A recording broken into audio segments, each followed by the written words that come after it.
ತುಂಬಾ ಮೈ ಕೈ ಮುರ್ಕೊಂಡು ಹೇಳೋ ಸುಲಭ ಅಲ್ಲ. ನಿಮಗೇನ್ರಿ ಹೋಗಿ ಡ್ಯಾನ್ಸ್ ಮಾಡ್ಬಿಡ್ತೀರಾ ಅದು ಮಾಡ್ಬಿಟ್ಟು you know how many operations I've had in this one body of mine. ಎಷ್ಟು ಕಡೆ ಆರ್ಟಿಫಿಷಿಯಲ್ ಲಿಗಮೆಂಟ್ಸ್ ಇದೆ, ಎಷ್ಟು ಕಡೆ ನಾನು ಸ್ಕ್ರೂ ಹಾಕ್ಸ್ಕೊಂಡಿದ್ದೀನಿ ಬಿಕಾಸ್ ಆಫ್ ದ ಫೈಟ್ಸ್. ನಗ್ತಾ ಇರ್ತೀವಿ, ಕರೆಕ್ಟ್. ಬಿಗ್ ಬಾಸ್ ನಡೆಸ್ಬೇಕಾದ್ರೆ ನನ್ನ ತಾಯಿ ಹೋಗ್ತಾರೆ, ಒಂದು ವಾರದಲ್ಲಿ ಬಂದು ಮತ್ತೆ ಶೋ ನಡೆಸ್ಕೊಡ್ತೀನಿ. ಬಿಕಾಸ್ ಅಲ್ಲಿರೋ ಕಂಟೆಸ್ಟೆಂಟ್ಸಿಗೆ ನನ್ನ ಅವಶ್ಯಕತೆ ಇದೆ, ವಾಹಿನಿಗೆ ಅವಶ್ಯಕತೆ ಇದೆ. ಇದಿಷ್ಟು ನಾವು ಮನುಷ್ಯರಲ್ವಾ? ಹಾಗಾದ್ರೆ okay, sir D K sir ಕರೆದಾಗ ಹೋಗಿಲ್ಲ ನಾವೆಲ್ಲರೂ ಎಲ್ಲ ಕಡೆ. ಸೊ ನಾವ್ಯಾಕೆ ಬರಲ್ಲ ಅಂತೀವಿ, ನಾವ್ಯಾಕೆ ಯಾರಿಗಾನ ಮರ್ಯಾದೆ ತೆಗಿಯಕ್ಕೆ ಹೋಗ್ತೀವಿ? ಅಷ್ಟು ಅಹಂ ಯಾರಿಗೂ ಇಲ್ಲಮ್ಮ. ಅಹಂ ಅಂತ ಬಂದ್ರೆ ಎಲ್ಲಾ ಕಡೆನೂ ಇದೆ, ಅದು ಕೆಲವರಲ್ಲಿ ಇರ್ಬೋದು, ಇಡೀ ಚಿತ್ರರಂಗದಲ್ಲಿಲ್ಲ. ಬಟ್ ಡೆಫಿನೆಟ್ಲಿ ಎಸ್, ನೀವು ಹೇಳಿರೋ ಪಾಯಿಂಟ್ ತಗೊಳಕ್ ಹೋದ್ರೆ ಚಿತ್ರರಂಗದಲ್ಲಿ ತುಂಬಾ ಜನಕ್ಕೆ ತುಂಬಾ ಹರ್ಟ್ ಆಯ್ತು. ಬಟ್ ಯಾರು ಯಾಕೆ ರಿಯಾಕ್ಟ್ ಮಾಡಿಲ್ಲ ಅಂದ್ರೆ ನಾವುಗಳೆಲ್ಲರೂ ಚಿತ್ರರಂಗ ಇಡೀ ಅವ್ರ ಮೇಲೆ ಇಟ್ಟಿರುವಂತ ಗೌರವ. ರಿಯಾಕ್ಷನ್ ಅಂತ ಬಂದ ತಕ್ಷಣ ನಾನು ಹೇಳಿದ್ it need not be a very bad reaction. Nobody reacted at all. Sometimes when you deeply hurt. ವೇದಿಕೆಗೆ ಸಂಬಂಧಪಟ್ಟಂತೆ ಪ್ರಶ್ನೆ ಕೇಳಿ, ನಾನು ನಿಮ್ಮ ಬಗ್ಗೆ, ನಿಮ್ಮ ವೈಯಕ್ತಿಕ ಕೆಲವೊಂದು ಹಿತಾಸಕ್ತಿ ಬಗ್ಗೆ ಪ್ರಶ್ನೆ ಕೇಳಬೇಕು ವಿತ್ ಯುವರ್ ಪರ್ಮಿಷನ್. ಅದಕ್ಕೆ ಮುಂಚೆ ಇಲ್ಲ ಅಂತದೇನಿಲ್ಲ. ಕನ್ನಡದ ಬಗ್ಗೆ ನೀವು ತೋರಿಸೋ ಅಭಿಮಾನ, ಅದನ್ನ ನೀವು ಬ್ಯಾನರ್ ಹಾಕೊಂಡು ಅಥವಾ ಹೋರಾಟಗಾರರು ಅಂತ ಅನ್ಕೊಂಡು ತೋರಿಸ್ತಾ ಇಲ್ಲ. In your own way Kannada ಅಂದವ್ರಿಗೆ ಕನ್ನಡ ಅಂತ ಕಲಿಸಿದವರು ಸುದೀಪ್ ಅವರು.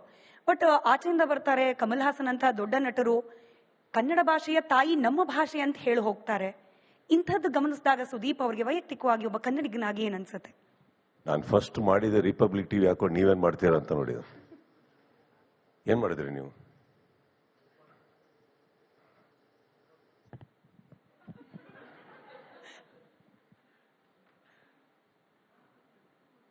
ಕನ್ನಡ ಅನ್ನೋದು ಬಂದಾಗ ಪ್ರತಿಯೊಬ್ಬರು ಕೆಲಸ ಮಾಡ್ತಾ ಇರ್ತಾರೆ, ನಡೀತಾ ಇರುತ್ತೆ, ತಪ್ಪುಗಳು ಆಗೋಗ್ತವೆ. ತಪ್ಪುಗಳಾದಾಗ ಯಾರ್ಯಾರು ಮಾತಾಡಬೇಕೋ ಮಾತಾಡ್ತಾರೆ.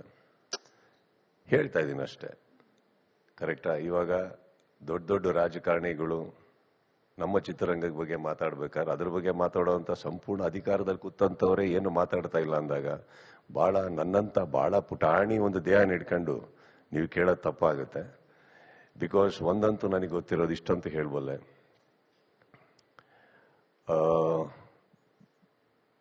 ಶಿವಣ್ಣನ ಮೇಲೆ ತುಂಬಾ ಮಾತಾಡಿದ್ರು ಎಲ್ಲರೂ. ಅವ್ರು ಹೇಳ್ಬೋದಿತ್ತು, ಮಾಡ್ಬೋದಿತ್ತು ಅಂತ. See, let me tell you something. ನಾನು ಶಿವಣ್ಣ ಅಂತ ಒಂದು ಮೃದುವಾದಂತ ಮಗುವಿನ ಮನಸ್ಸಿನ ವ್ಯಕ್ತಿನ ನಾನು ನೋಡಿಲ್ಲಮ್ಮ. ಅವರಿಗೆ ತುಂಬಾ ಏನೋ ಹೇಳ್ತಾ ಇರ್ತಾರೆ, ಅವ್ರಿಗೆ ಯಾವ ಟೈಮಲ್ಲಿ ಕರೆಕ್ಟಾಗಿ ಹೆಂಗ್ ರಿಯಾಕ್ಟ್ ಮಾಡಬೇಕು ಅವರಿಗೆ ಸಡನ್ ಆಗಿ ಗೊತ್ತಾಗಲ್ಲ. More than anything, let me tell you something very very emotional. ಹೇಳಿದ್ರಲ್ಲ, ಇಲ್ಲಿ ಹೇಳ್ತೀನಿ ಕೇಳಿ. ತುಂಬಾ ಒಂದು ದೈಹಿಕವಾದಂತ ಪ್ರಾಬ್ಲಮ್ ಎತ್ಕೊಂಡು ಅದನ್ನ ಫೈಟ್ ಮಾಡಿ, ಯುದ್ಧ ಮಾಡಿ, ವಾಪಸ್ಸು ಹುಮ್ಮಸ್ಸಿಂದ ನಮ್ಮ ಚಿತ್ರರಂಗಕ್ಕೆ, ನಮ್ಮ ರಾಜ್ಯಕ್ಕೆ ವಾಪಸ್ ಬಂದಂತ ಒಬ್ಬ ವ್ಯಕ್ತಿ.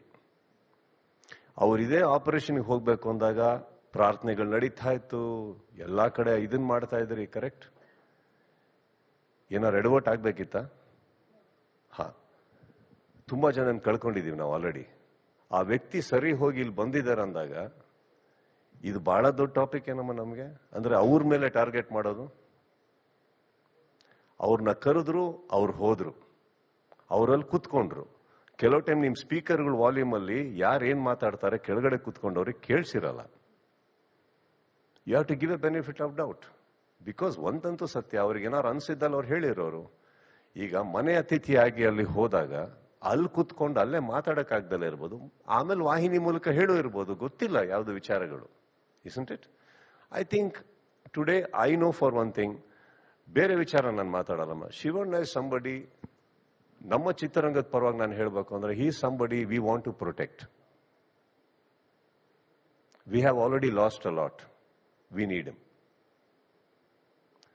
ಅದನ್ನ ಅವರೊಬ್ಬರನ್ನ ಸ್ಪೇರ್ ಮಾಡಿಬಿಟ್ಟು ನಿಮ್ಮ ಡಿಬೇಟ್ಸ್, ನಿಮ್ಮ ಆರ್ಗ್ಯುಮೆಂಟ್ಸ್ ಖಂಡಿತ ನೀವು ಫಾಲೋ ಮಾಡ್ಕೊಂಡೋಗಿ, ಯಾವುದು ತಪ್ಪಲ್ಲ. ಅಫ್ಕೋರ್ಸ್ ಕನ್ನಡದ ಬಗ್ಗೆ, ಕನ್ನಡದ ಕೀರ್ತಿ ಬಗ್ಗೆ ಯಾರೇ ಪಿನ್ ಪಾಯಿಂಟ್ ಮಾಡಿದ್ರು ಅದು ಏನ್ ಕ್ರಮ ತಗೊಬೇಕು, ಯಾರೇನ್ ಮಾತಾಡಬೇಕು ಕರೆಕ್ಟ್. ಅದು ಯಾರ್ಯಾರು ಅದ್ರ ಪರ ಮಾತಾಡಿದ್ರು ಕರೆಕ್ಟಾಗಿ ಹೇಳಿದ್ದಾರೆ, ಯಾರ್ಯಾರು ಅದ್ರ ಪರ ನಿಂತಿದ್ದಾರೋ ಕರೆಕ್ಟಾಗಿ ನಿಂತಿದ್ದಾರೆ.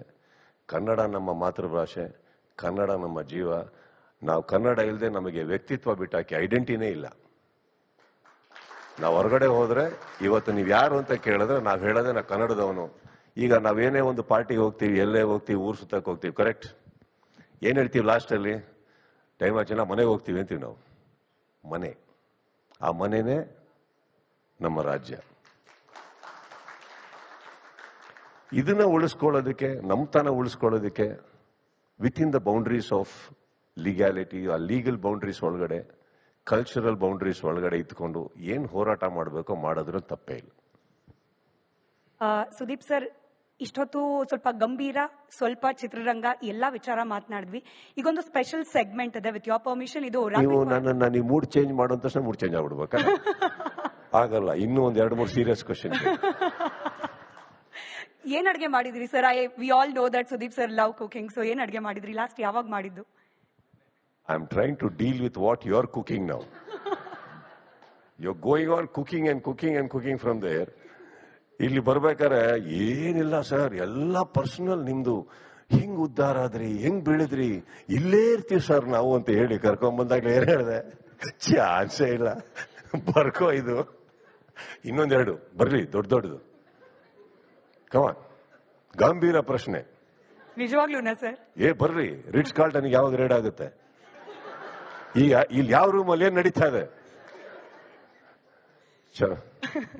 ಯಾ, ರ್ಯಾಪಿಡ್ ಫೈರ್ ಕ್ವೆಶ್ಚನ್. ಹಾಗೆ ಈ ರ್ಯಾಪಿಡ್ ಫೈರ್ ಕ್ವೆಶ್ಚನ್ ನ ಮಾಚೋ ಸ್ಪೋಟೋ ಏತೋ ಬಡಾ ಟಾಯಿಂಗ್ ಹೇ, ಇದು ನಮ್ಮ ಸ್ಪೆಷಲ್ ಸ್ಪಾನ್ಸರ್ಸ್ ಈ ಒಂದು ಇಡೀ ಎಪಿಸೋಡ್ಗೆ. ಸ್ಪೆಷಲ್ ಥ್ಯಾಂಕ್ಸ್ ನಮ್ಮ ಈ ಸೆಷನ್ ನ ಸ್ಪಾನ್ಸರ್ ಮಾಚೋ ಸ್ಪೋಟೋ ಏತೋ ಬಡಾ ಟಾಯಿಂಗ್ ಹೇ. ಟಾಯಿಂಗ್ ಮೂಮೆಂಟ್ ಬಗ್ಗೆ ನಾನು ಸುದೀಪ್ ಸರ್ಗೆ ಪ್ರಶ್ನೆ ಕೇಳ್ತೀನಿ. ಟಾಯಿಂಗ್ ಮೂಮೆಂಟ್ ಅಂದ್ರೆ ಸರ್, ನಿಮ್ ತರ ಯಾರಾದ್ರೂ ವಿಶೇಷ ವ್ಯಕ್ತಿತ್ವವುಳ್ಳ, ಅಟ್ರಾಕ್ಟಿವ್, ಪ್ಲೇಫುಲ್, ನಾಟಿ ಈ ತರದ ವ್ಯಕ್ತಿಗಳನ್ನ ನೋಡಿದಾಗ ಎಸ್ಪೆಷಲಿ ನಮ್ಮ ಹೆಣ್ಮಕ್ಳ ಮನಸ್ಸಿನಲ್ಲಿ ಬಟರ್ಫ್ಲೈ ಮೂಮೆಂಟ್ಸ್ ಬರುತ್ತಲ್ಲ, ಬಟರ್ಫ್ಲೈಸ್, ಪ್ರಶ್ನೆ ಆ ತರದ ಮೂಮೆಂಟ್ ಅಷ್ಟೇ. ಅದಕ್ಕೆ ರಿಲೇಟೆಡ್ ಪ್ರಶ್ನೆ ಕೇಳ್ತೀನಿ ಅಂತ ಹೇಳಿ. ಅದು ಹುಡುಗಿರಿಗೆ ಗೊತ್ತಾಗುತ್ತೆ ಸರ್. ಟಾಯಿಂಗ್ ಮೂಮೆಂಟ್ ಅಂತ ಹೇಳಿ. ನಮಗೆ ಟಾಯಿಂಗ್ ಮೂಮೆಂಟ್ ಬರೋದು 10:30 ಗಂಟೆ ರಾತ್ರಿ ಆದ್ಮೇಲೆ. ಅವ ಬಂದು ಕೇಳಿ ಉತ್ತರ ಮಾಡಿ. ಇವಾಗ ಯಾವ್ದೋ ಕಾಫಿ ಕುಡಿಸ್ಬಿಟ್ಟು ಚಲೋ ಓಕೆ ಕೇಳಿ. ಮೊದಲ ಪ್ರಶ್ನೆ, ಸುದೀಪ್ ಸರ್ನ ನೋಡಿ ಅಟ್ರಾಕ್ಟ್ ಆಗೋರು, ಸುದೀಪ್ ಸರ್ನ ನೋಡಿ ಇಂಪ್ರೆಸ್ ಆಗೋರು ತುಂಬಾ ಜನ ಇದ್ದಾರೆ. ಟಾಯಿಂಗ್ ಮ್ಯಾನ್ ಅಂತ ಹೇಳಿ ಸುದೀಪ್ ಸರ್ ಪಾಲಿಗೆ ಯಾರು ಅಟ್ರಾಕ್ಟ್, ಇವ್ರು ನೋಡಿದ ತಕ್ಷಣ ವಾವ್ ಅನ್ಸಿದ ವ್ಯಕ್ತಿತ್ವ ಯಾರು? ಮ್ಯಾನ್. ನನಗೆ ನೋಡಿದ ತಕ್ಷಣ ನಾನು ಇದೊಂದು ಚಿಕ್ಕ ಒಂದು ನರೇಟ್ ಮಾಡ್ತೀನಿ ನಮ್ಮೊಂದು incident. Okay, I was probably 6-7 years, around that age, 7-8 ಅನ್ಕೊಳ್ಳಿ, 6-7 ಅಷ್ಟೇನೆ maximum. Very Young, very there must be this much, 6-7 or 8 somewhere. So ಶಿವಮೊಗ್ಗದಲ್ಲಿ ನಮ್ಮ ತಂದೆದೊಂದು ಹೋಟೆಲ್ ಇತ್ತು, ಸೀ ಲಾರ್ಡ್. ಸೊ ಅಲ್ಲಿ ತುಂಬಾ ಚೆನ್ನಾಗಿ ಅಡುಗೆ ಮಾಡೋರು. ಅಂಡ್ ನಮ್ಮ ತಂದೆದು ಅಡುಗೆ ಇತ್ತು. ಗೊತ್ತು ಸರ್, ನಾನು ಶಿವಮೊಗ್ಗದೊಳೆ. ಅಲ್ಲ, ನನ್ನ ಬಗ್ಗೆ ಗೊತ್ತಿಲ್ವಲ್ಲ? ಗೊತ್ತು.